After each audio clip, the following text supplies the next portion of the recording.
Welcome to The Rest is Politics Leading with me, Alastair Campbell. And me, Rory Stewart. And I think it's fair to say that of all the many, many elections happening in the world this year, the American presidential election will be the one that is most closely watched around the world. And I think today's guest will be able to give us a very interesting perspective. He is a lifelong Republican with politics in his blood. Graduate in political science, he became a press secretary aged just 25 to the governor of his native South Carolina, and I think you'll enjoy his South Carolina drawl. He's worked for American presidents from Ronald Reagan to George W. Bush, and with two pretty remarkable Republican Party strategists, Lee Atwater and Karl Rove. He worked on John McCain's losing campaign to Barack Obama in 2008 when he had the onerous task of looking after Sarah Palin, McCain's running mate.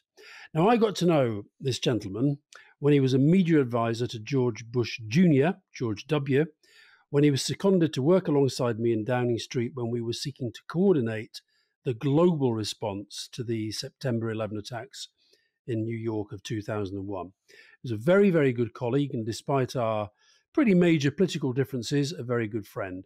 Now, one other big difference, I don't do God, and he does. That also, I think, gives him a very interesting insight into what is happening inside the party to which he has devoted most of his life, and yet which, last time around, for the first time in his life, he voted against. Tucker Eskew, it's fair to say, is not a fan of Donald Trump. So, Tucker, thanks for joining us. Thanks for having me. Pleasure. I would maybe like to start with that. What was it like for you as a lifelong Republican putting your cross against a Democrat presidential candidate? Well, it started in a sense in 2008, Alastair, and Rory, thank you for having me. I said after that election that I was a recovering Republican. I tell people now I'm a recovering Politico. I don't do campaigns. I've made one exception here or there, but I help other companies and causes take what I learned in politics and apply it to the civic square. So in 2016, I found myself writing in someone. I couldn't bring myself to vote for Hillary Clinton. I certainly couldn't vote for Donald Trump. You get fast forward to 2020, the stakes are that much higher. And the chance of Trump being reelected that much greater than I had thought his chances were in 2016. So I got a call. I'll set the scene for you. It's August 2020. My friend, Tim Scott, senator from my home state, calls me up to tell me that he has been chosen to speak at the Republican convention. I put air quotes around convention because they ultimately held it on the South Lawn of the White House, an abomination to those of us who revere that as apolitical ground. And he was quite proud of this, and I was pleased to give him some advice about that speech, but I wanted to tell him the truth. And I did at the end of that conversation. I said, Tim, I have this year voted in a Democratic presidential primary for the first time in my life, and I hope it's the last. And I'm going to vote for a Democratic candidate for president in the general election in 2020 for the first time. And I hope it's the last. Tucker, thank you for joining us, and great to hear from you. Let's take you back to your beginnings. You're somebody who began your political career in South Carolina, and that's unbelievably relevant because of where we are at the moment, right? We're about to go into a primary in South Carolina. Nikki Haley, who's the lead contender against Donald Trump, was governor of South Carolina. Your friend Tim Scott, the senator for South Carolina, has been a key figure in endorsing Donald Trump. I mean, South Carolina really seems to be absolutely at the heart of everything at the moment. Tell us a little bit about South Carolina. Why does it count? And then let's move on a little bit to why Nikki Haley isn't going to sweep South Carolina. There's a good bit of history there, Rory. It goes back really to 1980 and the Reagan campaign, in which A person who went on to become a mentor to me in an early period in my career, Lee Atwater, whom Alastair just mentioned, along with Carroll Campbell, the man who became governor of that state. So two leading Republicans helped position the state so that its primary would start to take on significance and actually become a primary. It had not been. And Tucker, can I interrupt for a second, sorry, because a lot of our audience are not Americans. Of course. So clearly, presumably, it really matters how early you are. I mean, we've all been concentrating on Iowa and New Hampshire with these tiny voter bases, and they, a few 100,000 people voting make a huge difference. How do you get to move up the line? How do you get to have your primary before other people and get the headlines?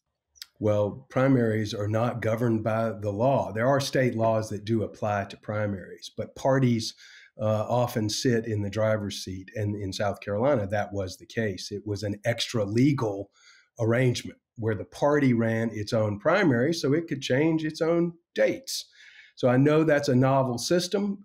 You have both talked recently on your podcast about how odd this system is and how unchanged it is despite all the many changes around us. There have been little adjustments to the calendar, but yes, South Carolina comes early. And yet, if you want some more recent history than 1980, go back to 2000 when George W. Bush and John McCain came barreling out of New Hampshire, a very important early state, as you have already covered in previous discussions, and came to South Carolina. There were not quite 2 weeks to work between the New Hampshire result, which John McCain won, and the South Carolina primary. This year, we have a month.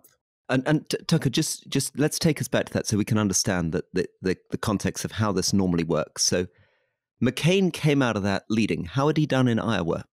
How did it look then? Because we know the end of the story, which is George W. Bush won that race. But had McCain dominated in Iowa and New Hampshire, and then South Carolina became the place to turn it around? George W. Bush won Iowa. McCain wrestled back the momentum by winning New Hampshire with his straight talk express. And then they come into South Carolina, and this is the one that's going to decide it.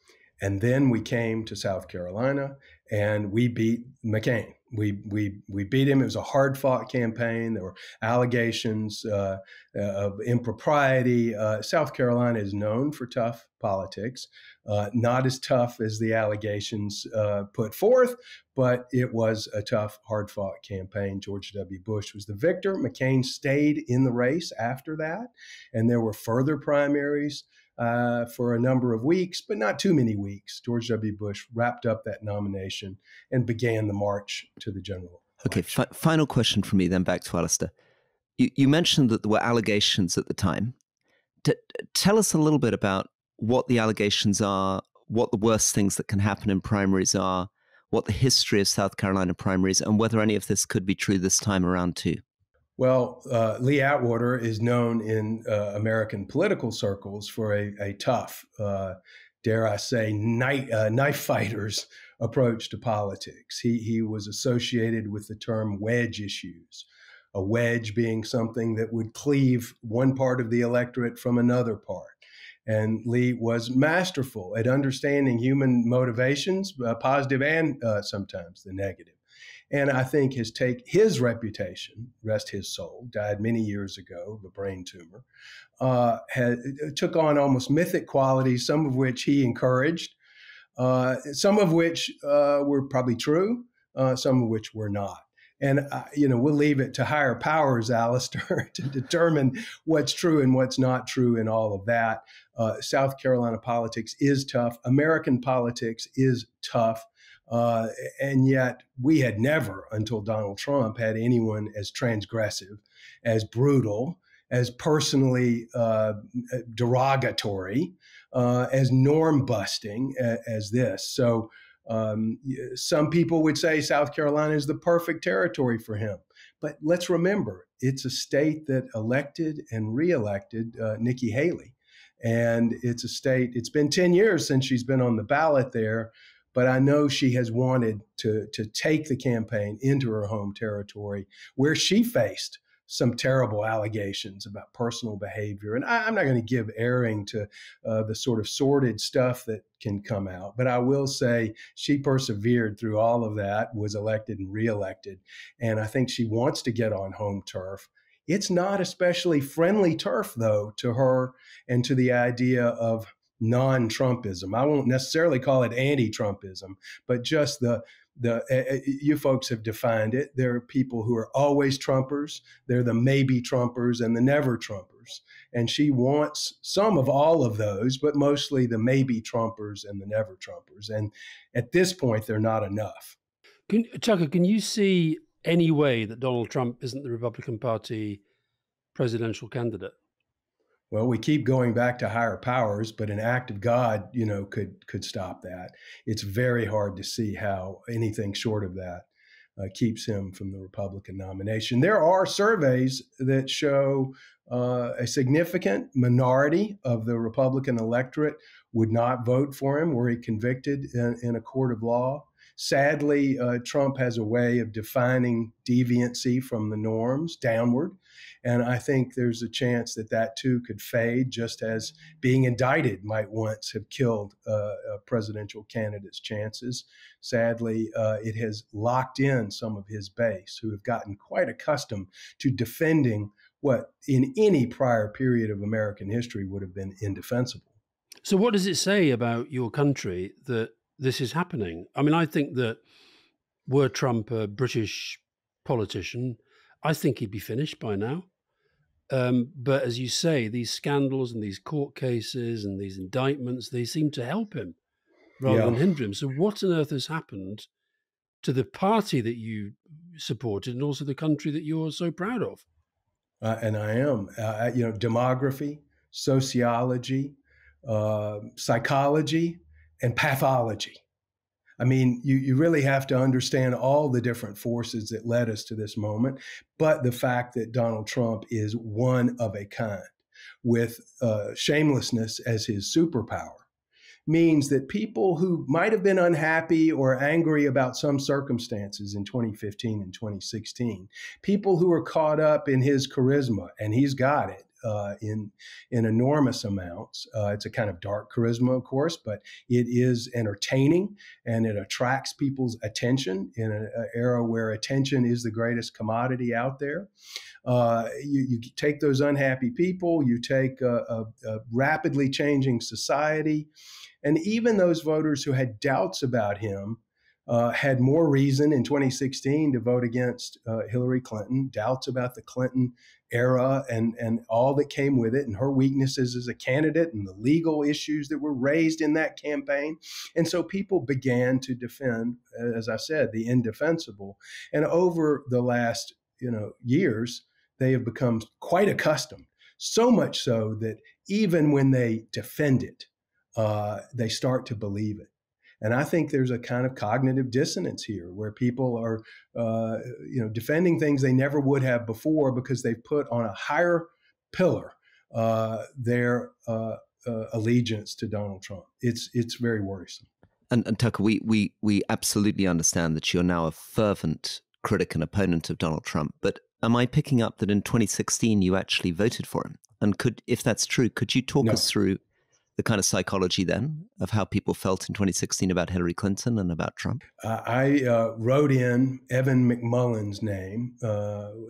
Don't know how it works in the UK, but we have the option on our ballots of writing in a name. I couldn't find myself. Hillary Clinton had in 2016 given me, a center-right, lifelong Republican, no reason to vote for her. And admittedly, many, many Americans just didn't conceive that Donald Trump could win. Tell us about, because we've interviewed Hillary Clinton on the show, and Alastair and I are quite sympathetic towards her. And I guess most of our listeners would be. Could you explain what the case is against her? Take us back to 2016 and why people like you didn't feel that you could vote for her. Well, I won't make it personal at first. I'll come back to that. I would say at the start, you have a candidate with poor candidate skills. No one would question her intellect. I wouldn't question her love of country. I think there's certainly things you can say very positively about Secretary Clinton. But the country had Clinton fatigue. There was a sense within the Democratic Party, certainly, going back to 2008, that they needed to change. There was Obama did what I think he put a knife in Joe Biden's political back by supporting her. I think there were a lot of people who felt that she could do the job, but she was not likable. She didn't really have a strong plan for to match the moment in the eyes of a majority of voters. But I still think she could have gotten elected, Rory, had there not been those last minute issues, one of which was the leak of those stolen emails right at a moment when Trump was most on his heels after the leak of the audio tape that was really so awful. The narrative, as we talk about in politics here, and I'm sure you do there, suddenly shifted. We'd had shifts between James Comey and the FBI saying yes, no, maybe, no, about whether or not there were legal issues that deserve federal investigation involving her private email server. And Trump relentlessly pounded those things. The media, certainly, which enjoys conflict and changing narratives. They like the narrative, they create the narrative, but they also like to see it change. And when there are circumstances that force that change, and a candidate who, by the way, was weakened in closing days by an illness, and there was videotape of her sort of slumping into an automobile after a hot day in the sun. Normally you'd think there might be some sympathy for that. I think it conveyed weakness at a time when strength needed to be conveyed. You put all of that together, and Trump capitalized and I think stunned the world. Now, Tucker, let's just imagine that you did want to run another campaign and that the phone went and it was somebody in Joe Biden's team saying, listen, you may think that Joe should step down, but he's not going to do that. He's going to fight. How should he fight Trump? Well, one thing is don't play his game. You cannot put out that fire with gasoline. So I think Joe Biden has to be true to himself. I'm one of those who believes steady as she goes, it conveys strength. Biden doesn't really earn a lot of points for strength. But I think in an era of a slightly improving economy, there's evidence out this week of consumer sentiment rising. Certainly the stock market, which is an unreliable gauge of American political sentiment, but there's some positive signs certainly there. I think if you're Joe Biden, you convey stability, you convey strength. It's not his strong suit to make and articulate a clear, concise, cutting argument. So I think television and produced television will matter a lot. I think they think very carefully about whether they do debates. I think they put their vice president in places only that address the base of that party.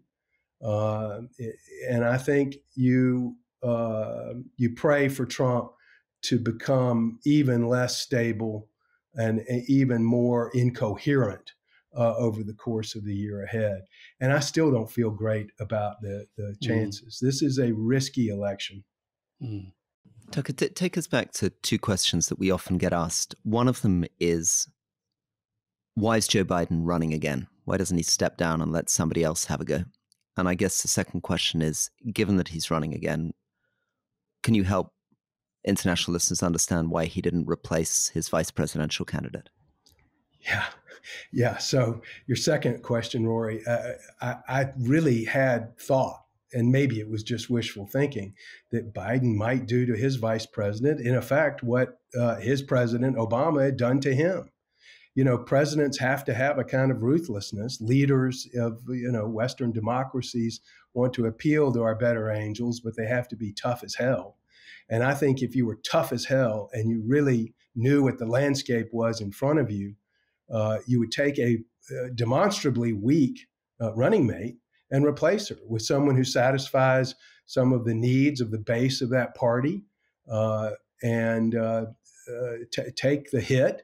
There would be all sorts of awful protests, and do it far enough in advance to where that becomes history. and you march forward with a stronger running mate, and you give people like me a sense that he's got someone a heartbeat away from the presidency I'd feel very comfortable with. There are a lot of people who do not feel that way about Ms. Harris. So, and she's had chances to prove herself with me and other people. Some people would never, of course, come around. But to your first question, Biden, and if you would rephrase that for me. Yeah. So I guess why is he running again? Why isn't he stepping down and letting somebody else have a go? The characteristic that you've got to have to run for president is almost a defect. You've got to have this ambition and sense of self that is so overweening that you actually think you can be leader of the free world. That's a phrase that may not go down well with all your listeners, but certainly the way Americans see it, the president is that.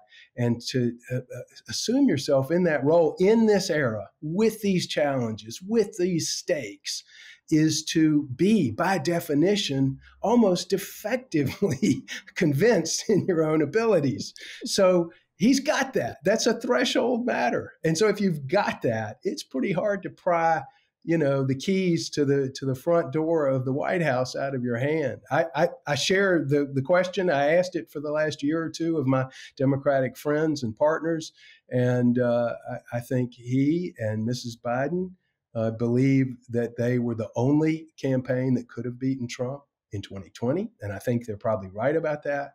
And they carry that forward to 2024. And I'm not at all so sure. There are at least a half dozen governors in this country, center-left, Democratic governors who would, they'd have to fight it out. There'd be a longer primary. Some people don't like that. They get nervous about it. They could have really produced a superb Democratic candidate for president, and they didn't want to take that risk. Now, this is an impossible question for you to answer in one way, but what do you think Ronald Reagan would think of what's happening in the Republican Party and the possibility of this guy coming back?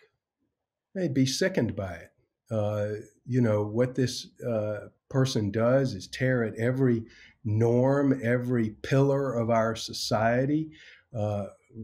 Ronald Reagan could pick at the media, which picked at him quite a bit, and yet he would defend the rights of a free press to the end of the earth. Ronald Reagan defended, believed in, and actually read and internalized the United States Constitution. It's like an alien life form to Donald Trump. He has no idea what it is, and yet wields its name, as a hammer against his opponents. So I think I have no doubt in my mind that Ronald Reagan, much like the Bushes who succeeded him, would have no use whatsoever for this man.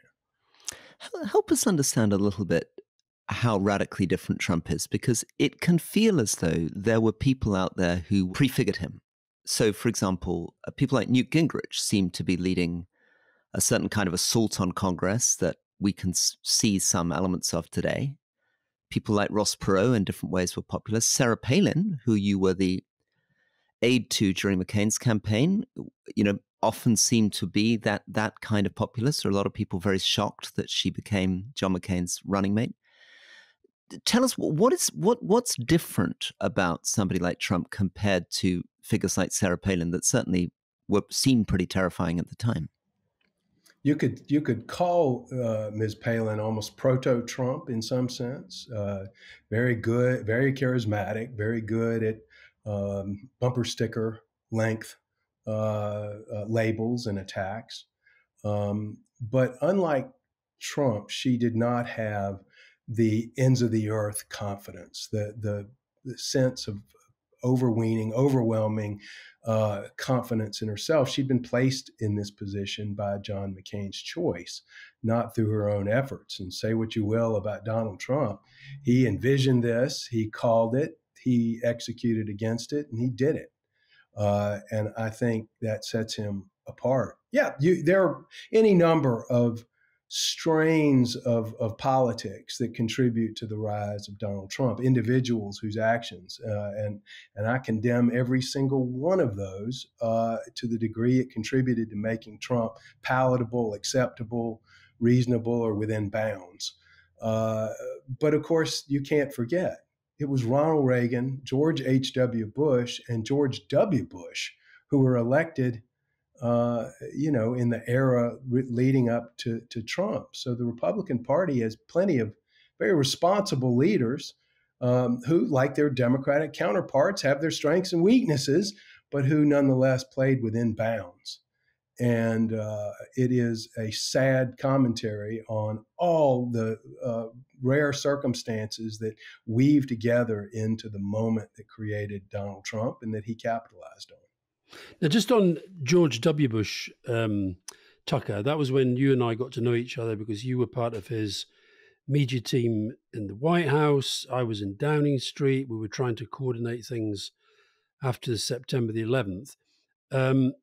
Just give us your take on George W. Bush, because I think it's fair to say that his image, particularly when he was president, his image and reputation outside America was not, I think you got a sense of this when you worked in London. You couldn't quite figure why he was seen in the way that he was. So give me your take on George W. Bush as a leader and as a president.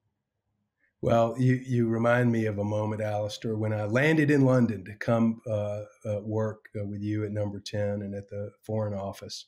And I had some spare time.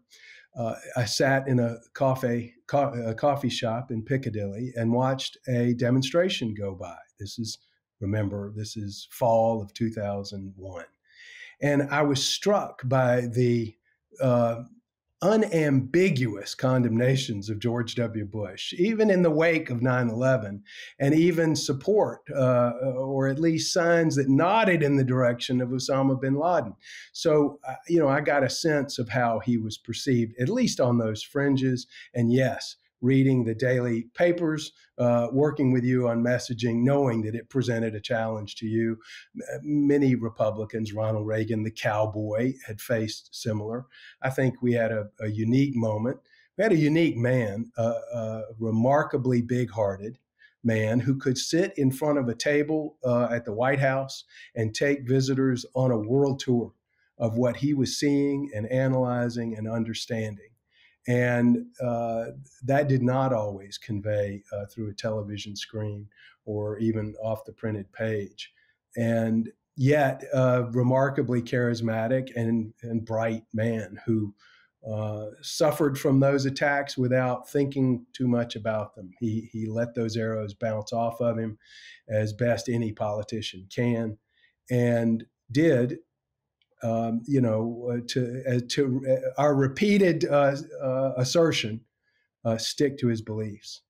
He stuck to those beliefs even when the facts that were presented to him were not correct.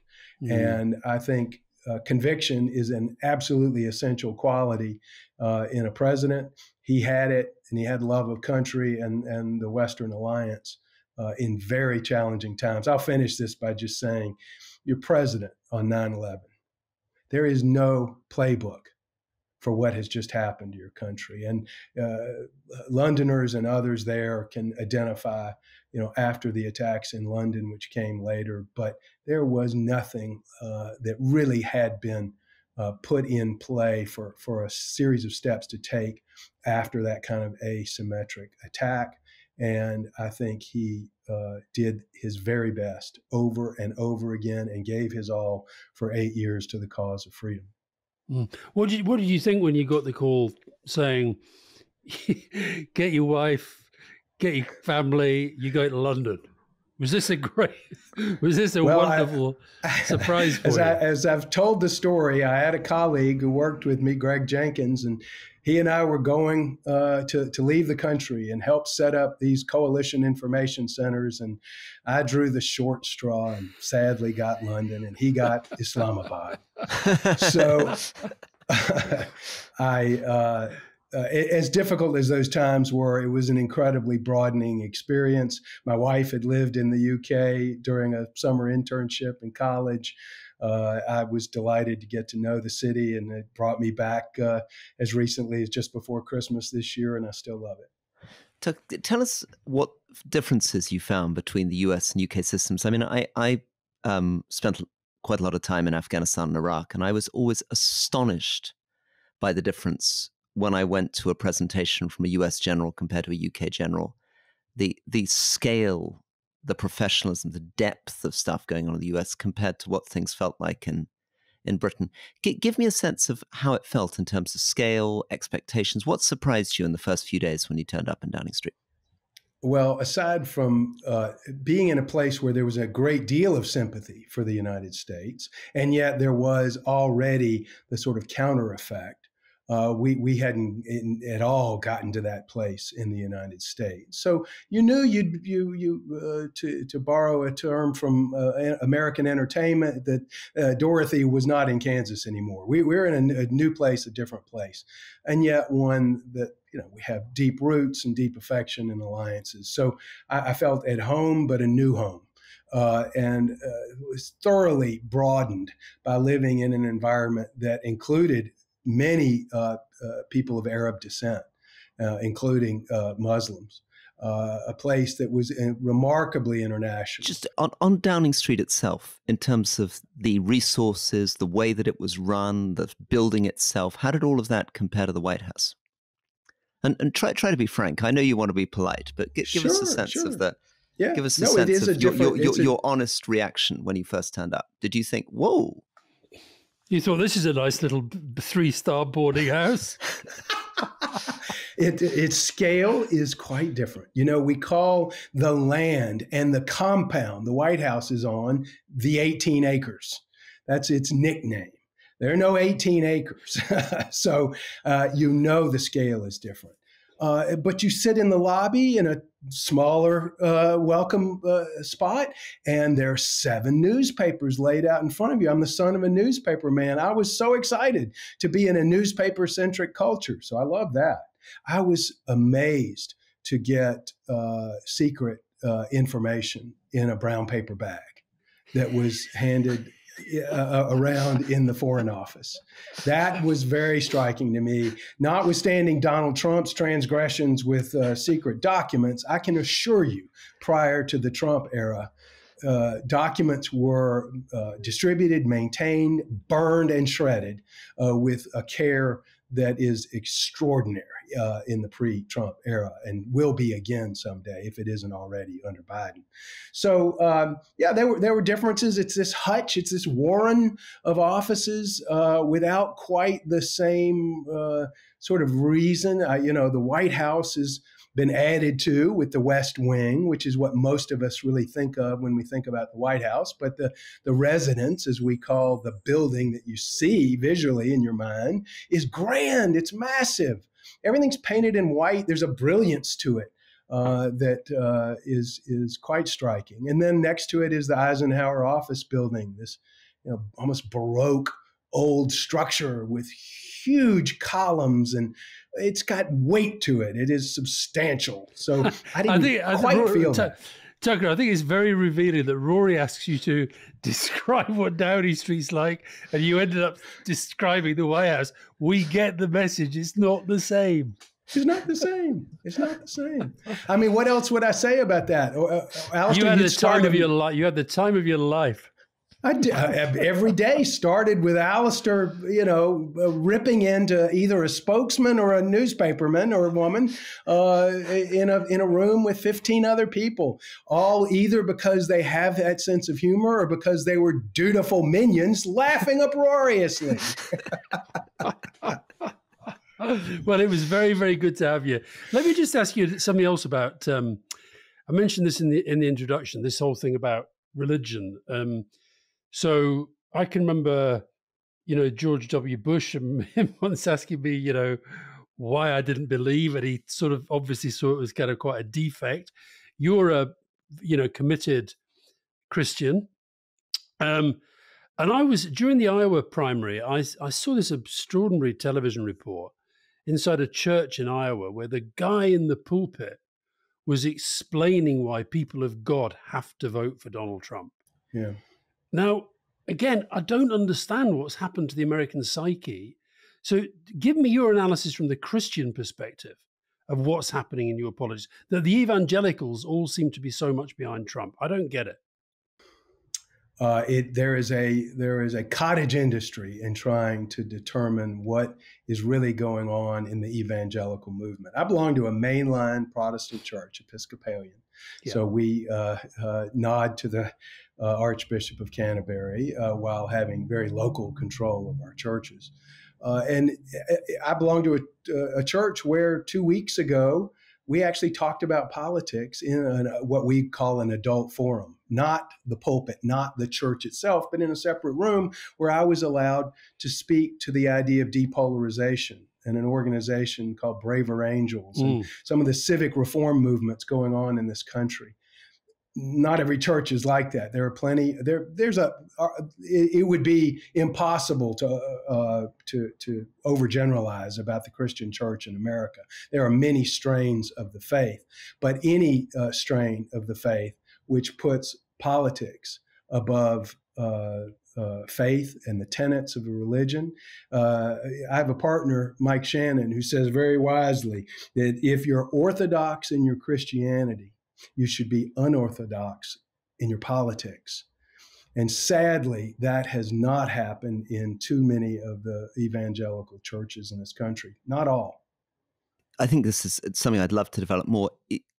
What is it that those churches say to justify their support for Donald Trump? I mean, obviously, we look at him, we see him as this kind of philandering, lying, kind of moral abomination. And you've got preachers saying, this person is some sort of, I don't know, messianic figure. How do they pitch it? What's the spin? How do they convince their readers that such an improbable person could be a Christian candidate?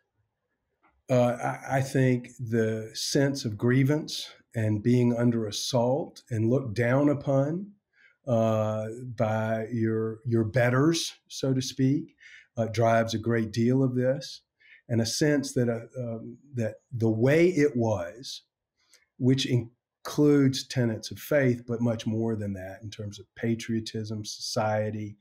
I don't believe that it is demonstrably or overwhelmingly racist. I don't believe it is demonstrably or overwhelmingly fueled by hatred, but I do think there is grievance, and there is a sense that our betters look down upon us.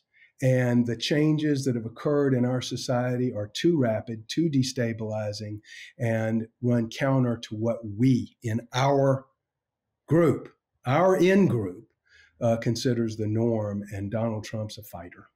And so he's a fighter. American politics is very, very dominated by particularly Christian religious rhetoric. I guess every president talks about their faith. Joe Biden talks a lot about his faith. And it's not true in Britain. But America's changing. I mean, when you were born, I guess 91% of people acknowledged themselves as being Christian. When you and Alastair were working together, it was 75%. It's now down to 61% pretty quickly. The number of people identifying as agnostics or atheists is growing all the time. Do you think that this is going to change, that there's going to come a time when actually religion won't feel essential, when every politician won't have to wear their faith on their sleeve? I could foresee that. I could also foresee a reawakening. It's happened in the church before. I also think that other, particularly the Abrahamic religions, offer something to a diverse and changing America that could show patterns of growth. I'm not saying meaning the church, broadly defined, has hit bottom. It could go lower, and there are fears that it will. But whether through faith or DNA, I have some hope and optimism. And I do believe it's a country founded on some principles that are quite consistent with the church, but live well beyond the walls of the church grounds, and have been deeply influential in an enlightened world, which may be going through some very dark times and could get darker. But I try to keep my eye on the long game and believe that this country is a beacon of hope, and that we can restore some of the luster to our Western ideals and work together with our allies to advance freedom and flourishing, even in very troubled times. I'm a bit of a tech optimist who worries about some of AI. I'm a strong internationalist who's fearful of a crumbling alliance around Ukraine. I am a pro-Israeli, small d Democrat who believes the people of Gaza need an awful lot. So, and that's not that far out of the American mainstream. I want to remind you all that there is in this country, and I think in much of the Western world, a perception gap where the people on the polls for the various ideologies believe that the other is just far worse than they actually are. And there's numbers that back this up in this country. So what I'm trying to be part of is better conversations that lead to open discussions that don't all end in the mushy middle. We're still going to disagree, but to disagree better, more smartly, and within the framework of a wide ideological spectrum that nonetheless rules out the rise of authoritarianism and sort of socialism run amok. Tucker, one thing that we used to agree about, and I discovered when we met in London a few weeks ago, we maybe aren't necessarily on the same page. Going back to when you worked in London, you were pretty much, just as I was kind of 100% supportive of Tony Blair, you were 100% supportive of George Bush, but I get the feeling from talking to you that you maybe have a lot of worries now about the strategies that we pursued at that time, and in particular, maybe the Iraq war that followed on from the Afghanistan war. Now, Rory and I had a very long podcast discussion last year on the anniversary of the war, and so we don't need to rehearse all of the arguments. But I'd just like to get your sense of how your kind of mindset on this may have changed in recent years.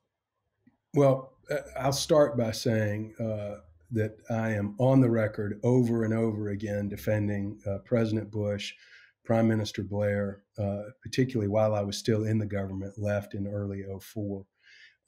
And I think with the passage of time, I recognize that toward the end of his administration, George W. Bush made some long overdue, very helpful changes, which were later undermined as our government swung in a different direction.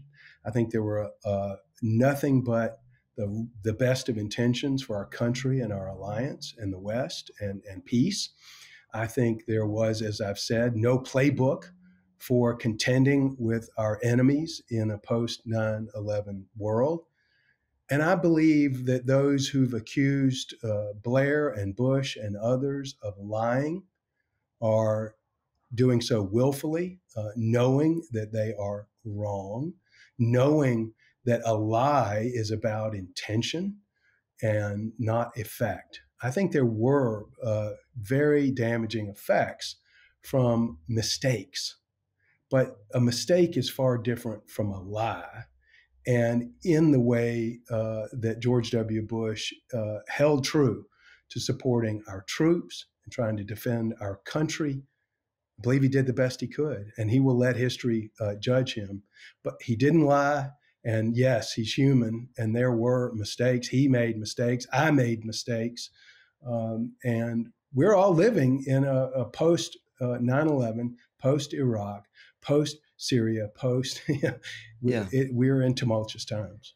And Tucker, I was waiting for the but, which didn't quite come. So I'm going to give you a bit of an opportunity for the but, because the truth is, I was in Iraq and Afghanistan, and Iraq, when I was there last year, it is absolutely astonishing. You spent, with your allies, $3.5 trillion on those wars. You now drive from Baghdad airport into the capital city, and you see signs praising Sadr Qasem Soleimani, the Iranian Revolutionary Guard commander, attacking American terrorism. You have Iranian militia groups celebrated on every mile on the road to Mosul. Afghanistan, we invaded to topple a Taliban government. We spent $1 trillion, and we quite literally handed the country back to the Taliban again. Just talk me through this. I'll talk you through this. Joe Biden led that debacle of a withdrawal from Afghanistan. I and countless other Americans began to go very negative on Joe Biden as soon as that happened, and have held to that ever since. And yet I'd still vote for him. Rory, we live in an era of changed expectations and dramatically greater problems. And I think we've got to all have the will to do the very best we can. I think there are enormous problems in this difficult, at times decaying world. And yet all we can do is what we can do. And I'm committed in my own way, outside of elective politics, of doing what one newsman said to another problem solver in this country. My friend Alan Miller was trying to engage a journalist, Ted Koppel, some of you would know, in the cause of fighting disinformation. And finally, Koppel said, "But Alan, it looks like you're trying to empty the ocean with a teaspoon." And Alan took a deep breath and said, "Yeah, but what else are you going to do?" And I think we've all got teaspoons. And yes, the ocean is boiling in spots, Rory. What are you going to do? But what can I do? But what can I do? What a book. What a book, Tucker. Thank you. And I saw that you mentioned that in your church. I saw the video when I was looking into your recent pronouncements. What is there a part of you that thinks that some of this decaying and disorder that you talk about was, in a sense, directly flowing from some of the decisions that we were part of back then? It reminds me of Rory's question about, did Newt Gingrich, did Sarah Palin, I think history's a big ocean, and there are a lot of rivers that have fed into it. So I couldn't single out any one thing, except to say that when you are fighting on really high stakes ground with the eyes of the world upon you, and mistakes lead to the enormous expenditure of treasure and lost lives, that's bound to have destabilizing effects. And it has been the case that too many destabilization events have occurred in the last 25 years in America. And we need to get back on more solid ground. So the time when you were in politics, the time when you were working with Alastair, was the end of a period of enormous optimism and American dominance, more and more democracies, more and more prosperity around the world, more and more free trade, in fact. We've now entered an era where, since 2014, every year it's been getting more dangerous. Extreme poverty has been going up in Africa. There's a lot of violence, and trade is diminishing. And one of the questions, I guess, is, does the US have the appetite anymore? You talked about being leader of the free world. This is a system since the Second World War, which was predicated on, I guess, open borders, free trade, America as a global policeman. All of that seems to be collapsing. And I don't get the sense that either Biden or Donald Trump are really very interested in encouraging Americans to lean into those things again. I think that's a fair assessment. I don't doubt that we're in a period of enormous transition. I still see the United States coming around to its place. That place will be different from what it was, as it changed really, throughout the last century. But it is a place that is fueled by innovation, fed by our diversity, a strength. When not bowed to almost in a temple-like fashion by some of the far left. So diversity, innovation, enormous economic strength, and the ability to reinvent itself, those things still exist in the America I live in. I'm trying in my very small way with my very small teaspoon to be part of efforts at the kind of grassroots level, truly grassroots. We need better leaders as well. And if I have to vote for Joe Biden over Donald Trump, so be it. But I'd still be looking for stronger leaders than that. And I think our history proves that sometimes when you most need them, they do come forward. And I hope to make that happen, be part of making a grassroots movement that demands that happen come into being. Tucker, my last question, and thanks for all the time that you've given us. I want to ask you about your sense of Britain. As you say, your wife lived here for a time, you lived here for a time, and, we've just been involved in these strikes in the Red Sea against the Houthis. There is a sense of still, I think, of a kind of special relationship, so-called. But I just want your sense of how you think Britain is seen in the world and how you think Britain is seen by Americans. Rory and I met some congressmen and women recently, and they'd come over for a trip to Britain, but some of them I sense didn't maybe take Britain quite as seriously as we were taken in the past. And I just wonder whether you think we are the same country that you kind of grew up with, and whether there's still that same affection for Britain. I think it is more muted than it used to be. I think it has changed. I think it's deeply unfortunate, but the same forces that brought Trump, this is Pat, but I'll say it anyway, that were reflected in Brexit, have served to, in both cases, in my view, undermine the standing of our two nations in the eyes of the world and really your economic strength, ours. I think you add up COVID, media fragmentation, destabilized world, terrorism, and the rise of authoritarians. And I think there's a great need for nations like ours. I'm pulling for Great Britain and the United Kingdom, and I'm pulling for the United States. That doesn't mean we'll be like what we once were, but we can be stronger than we are now, stronger together as well. Tucker, my last question is trying to understand the motivations of senior Republican politicians and the way they get in behind Trump. You were talking about, you were talking about your friend, Senator Tim Scott, who seems to be, on the surface, a very charming, polite, attractive figure.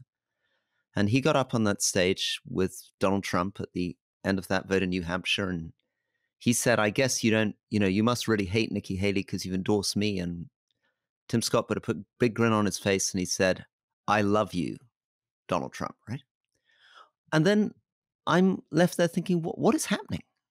These senior, serious, impressive people, Congress people, senators, all of them bending the knee to him. What's going on? I have long felt, Rory, that if those politicians in the Republican Party had seen themselves as being on a plane with engine trouble, they could have wrapped arms around each other, and 10 of them, 15 of them even, taken the 3 or 4 parachutes left on that potentially crashing airplane and jumped out all together. They might have lost 6 or 8 of them as a percentage, 60 or 80% of them, and yet many would live and the party would have survived. And we could have put Donald Trump's political career and his marring of the American landscape to an end by convicting him during impeachment, either of those 2 times, but especially the second time. And they failed to do that, whether that was lack of foresight, wishful thinking, or fear of the voters and the electorate that keeps them in office. There's way too much of the latter. It doesn't speak well of the character and ability of the people entrusted by Republicans, at least, to hold office in this country. I think Democrats have many weak spots in their elected ranks, but I couldn't compare the problems on the left to those that the Republican Party has made, created, sustained, and doubled down on. Tucker, I'm going to cheat and have a final question, but it has the advantage that you've got a one-word answer. Who's the president going to be in 2 years' time? Wishful answer or a real answer? No, what do you think? Yeah. What do you think? Yeah, I think Joe Biden. Do you? You don't look or sound convinced. I think we all have a year of tremendous uncertainty in front of us. But, I do think there's power in hope. I know I'm coming across as sort of I've been called by my friend Stuart Stevens as one of those sucker optimists in the Bush world. I think optimism takes action to make it hope. I do have some hope. I will do what I can to try to produce outcomes that improve the country, but there's not much I can do. I hope many others, and I know many others will join me in that. And the South Carolina motto in Latin is, while I breathe, I hope, dum spiro spero. I do breathe, I do hope, and I do believe that we'll ultimately make the right decision. Well, listen, thanks for giving us so much of your time. It's lovely to see you again. Great to see you, Alastair. Rory, nice to meet you. Thank you, Tucker. Thank you very much. Congratulations. Great show. Great work you're doing. Keep it up. So, Rory, what did you learn from that? Well, I learned a lot. I mean, I've got American relatives who are going to be as enraged by that as some of your teacher friends were by the Gillian Keegan interview. I can assure you that my in-laws do not want to hear that Ronald Reagan and George W. Bush were fine, upstanding Americans who. So I think I think he's a very sympathetic man, and of course, I'm a left-leaning conservative who broke against Boris Johnson, so I feel a lot of empathy for him. But there will be a lot of my American friends listening saying this guy was allied with people that they would have seen as pretty unpleasant right-wing Republicans who created a lot of the problems that led up to Trump. I thought, I thought was really interesting was when you were pressing him about, I guess about ambition, really. I mean, I hadn't really thought of what his answer about why Biden was standing and why some of these Republicans weigh in behind Trump was really about just this sort of ambition, in a sense. And I think at the Trump-Biden level, this unbelievable confidence that they have that they are the right people. I thought that was a very interesting. It's kind of obvious when you think about it, but it's such a profound observation, isn't it? Because it's the same when you ask, why did Robert Buckland, who was on the left of the Conservative Party, endorse Boris Johnson? Why did Rishi Sunak or Oliver Dowden endorse Boris Johnson? Presumably, it's because politics has become basically a game about making it to the top. It's like Machiavelli on steroids, and all that really matters to the key Republicans is that they keep their seats and they have a chance of getting into Trump's cabinet. Well, I think we should, I think it was good to get somebody on he's obviously not a leader like Hillary Clinton, Bernie Sanders, Arnold Schwarzenegger, some of the other Americans we've had on. But I think through this year, we should look to get a few different voices, even at the risk of annoying your in-laws. Oh, Lords. I mean, I thought he was lovely. The other thing that was interesting, which is very, very American, I think, is obviously his openness about faith, his belief that, Christianity is going to revive, his extraordinary sort of almost sermons on hope that kept coming back again and again. But I should have dug more into South Carolina. I thought he was very good on the motivations of Trump voters, very good on saying that he doesn't want them to be demonized as racist, that he sees it as, but his attempts to try to understand why voters feel so angry, so betrayed, so lost that they would get behind this guy. This we didn't really get time to talk about this organization you mentioned, Braver Angels, which is very much, it's really this kind of disagreeing agreeably thing, depolarizing. And the book I mentioned on the podcast recently was actually a book that Tucker sent to me, this Monica Guzman, who wrote this book. I hadn't have thought of it that way before. And I think he's because he's definitely changed from the person in terms of the way that he talks about politics. He's definitely changed. He was tell us a bit about this. Yeah, tell us what he was like when you first met him. He was very like he is, very warm, very charming, very open. But he would be like me in terms of, look, this is what we're going to do. He had, I had a touch of the Lee Atwaters about me. He had a touch of the Lee Atwaters about him. You do what you have to do to win the argument that you're engaged in at the time.